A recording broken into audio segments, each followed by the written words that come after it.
Në vitin e parë, natyrisht që duhet pak hyrje në profesion, ku mësojnë teoritë bazike të shkencave komunikimit, hyrje në gazetari, zhanret e gazetarisë, edhe në vitin e dytë dhe tretin ata profilizohen pak më shumë në lanë të ndryshme. Për shembull,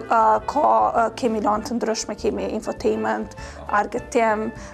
kemi gazetari hulumtuese, kemi media të reja,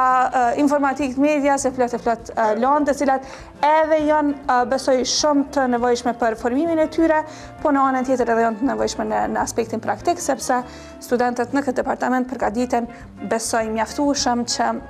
kur do që dalin në tregun e punës, me qenë gazetarë të mirë që nga dita e parë që nisin atë përvojë. Unë mendoj që pasqyra më e mirë e departamentit tonë janë vetë studentët, kështu që ju keni me pas rastin me pa dhe mundemi me shku qysh tash me pas se çka bojnë studentët në përditshmërinë e tyre, qysh ata e marrin do të teknologjinë që e kanë në dispozicion edhe praktikojnë për me u bë gazetarët më të mirë.